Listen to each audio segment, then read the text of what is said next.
Welcome to Gods and Heroes. My name is MyLinda Butterworth, and today we will begin with the tale of Prometheus. Heaven and earth had been created. The sea ebbed and flowed between its shores, and fish frolicked in the waters. In the air sang winged birds, and the earth swarmed with animals. But as yet there was no creature in whose body the spirit could house and from there govern the world around it. Then down to the earth came Prometheus. Forethought, a descendant of the ancient race of gods which Zeus had dethroned, a son of Iapetus, Gaia had borne to Uranus.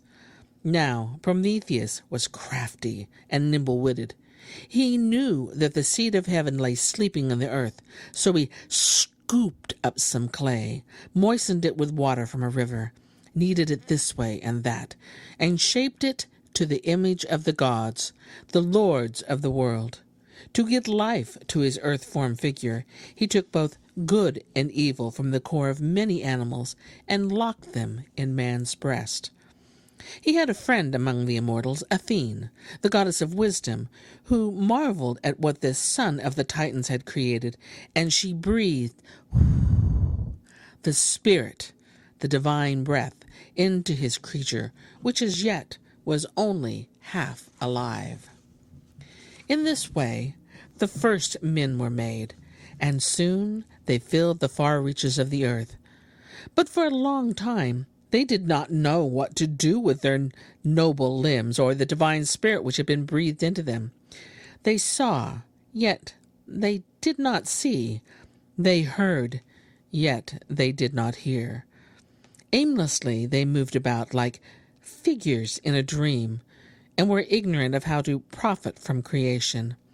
They did not know the art of quarrying and cutting stone, or burning bricks from clay, or carving out beams from the trees they hewed in the forest, or of building houses with all these materials. Like scurrying ants, they thronged in sunless cares beneath the surface of the earth. They did not discern the sure signs of winter, of spring decked with flowers, of summer rich in fruits. There was no plan in anything they did. Then Prometheus came to their aid. He taught them to watch the rising and setting of the stars, discovered to them the art of counting and of communicating by means of written symbols. He showed them how to yoke animals and make them share in man's labors. He broke horses to the rein and wagon and invented ships and sails for journeying over the sea. And he concerned himself with all other affairs of human life also. Formerly, a man who fell ill knew nothing of herbs, of what to eat or not to eat, what to drink or not to drink, nor did he have salves to ease his pains. For lack of physic men had perished wretchedly. Now Prometheus showed them how to compound mild remedies that would dispel every kind of disease. Then he taught them to foretell the future and interpreted dreams and signs for them, the flight of birds and the omens of offerings. He guided them to explore underground so that they might find ore, iron, silver, gold. In short, he introduced them to all the arts and comforts of living. Now the gods in heaven, and among them Zeus, who had but lately deposed his father Cronus and established his own primacy, began to notice this new creation man. They were willing enough to protect him, but in return demanded that he pay them homage. In Macon, in Greece, mortals and immortals met on a set day to determine the rights and duties of man.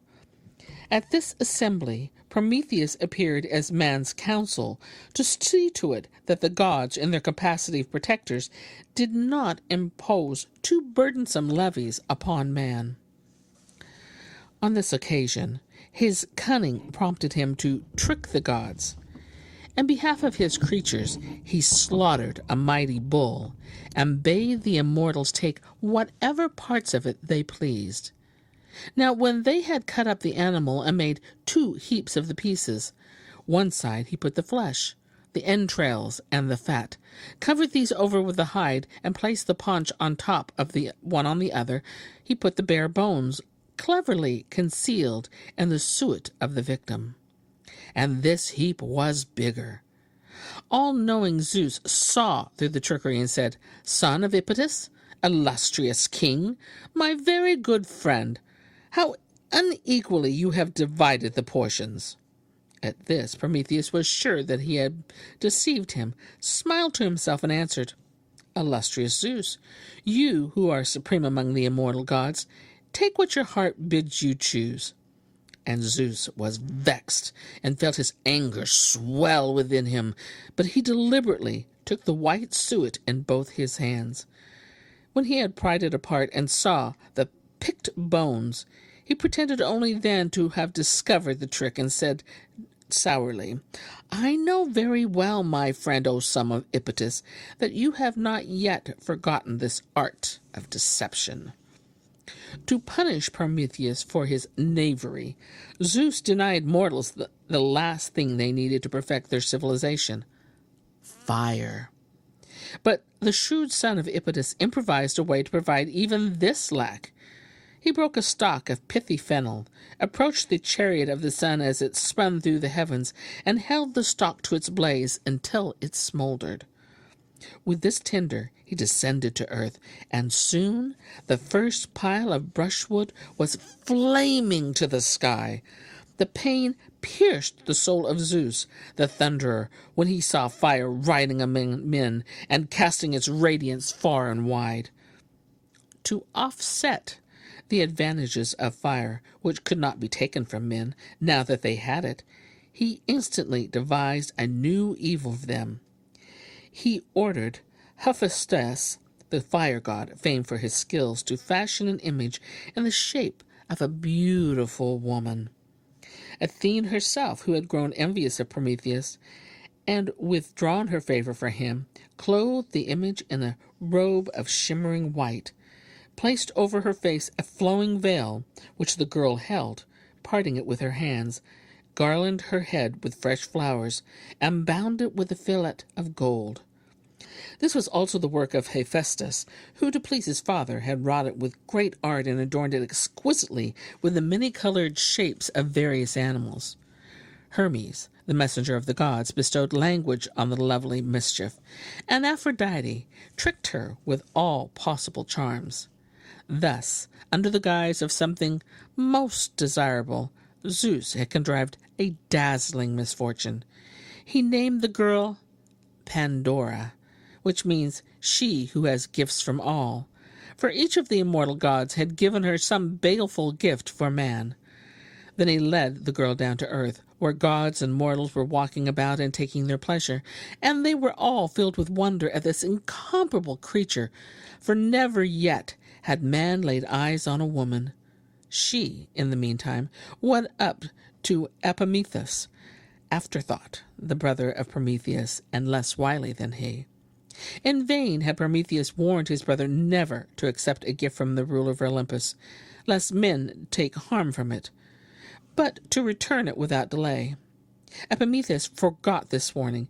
He received the beautiful young woman with the utmost delight, and failed to recognize evil until it was upon him. For up to this time, thanks to Prometheus's counsel, men had been free from misfortune and had lived without excessive toil or the long sufferings of disease.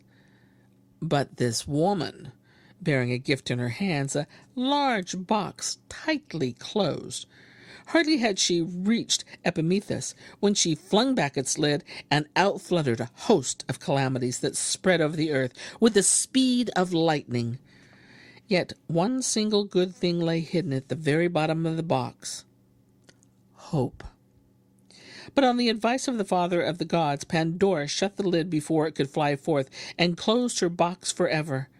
And now misery in countless forms filled the earth, the air, the sea. By day and by night sickness prowled among men, secretly and silently, for Zeus had not given them a voice. A flock of fevers beleaguered the earth, and death, who had been coming to mortals on slow, reluctant feet, now walked with winged steps. When this had been accomplished, Zeus turned to the matter of taking revenge on Prometheus himself. He handed the culprit over to Hephaestus and his servants Kratos, Baia, Force, and Violence. Then he bade drag him to the wastes of Scythia, and there, above a sinister chasm, forge him to a steep cliff of the Caucasus with stout, unyielding chains. Hephaestus carried out his father's commands unwillingly, for he loved the son of the Titans because he was his kin, his peer, the god of gods, of descendant of Uranus, his great-grandfather. He was compelled to have the cruel order executed, but he spoke words of compassion at which his more brutal henchmen frowned.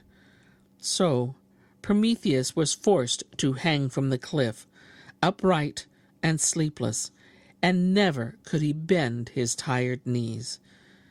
"You will utter many plaints and sighs, and they will all be in vain," said Hephaestus, "for the purpose of Zeus is unshakable. Hard of heart are those who have but lately wrested power from others and taken it to themselves. The torments of the captive were intended to endure forever, or for 30,000 years at the very least." He moaned aloud and called on the winds and the rivers, on the zodiac from which nothing is hidden, and on earth, the mother of all, to witness his agony. But his spirit remained steadfast. "Whoever has learned to accept the unshakable power of necessity," he said, "must suffer what destiny decrees." Nor could the threats of Zeus induce him to explain his dark prophecy that new wedlock would bring ruin and destruction to the king of the gods. Zeus was true to his word. Every day he sent an eagle to feed on his captive's liver, which, however much it was devoured, always grew back again.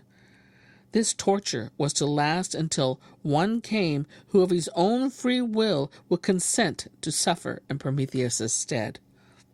This came about earlier than the son of the Titans might have supposed, considering the sentence Zeus had pronounced upon him. When he had been hanging from his cliff for many a bitter year, along came Hercules, bound on his quest for the golden apples of Hesperides. He saw the descendant of the gods shackled to the Caucasus, and was about to ask him for advice on how to prosper in his search, when he was overwhelmed with pity at his fate. For he observed the eagles perched on the knees of the luckless Prometheus.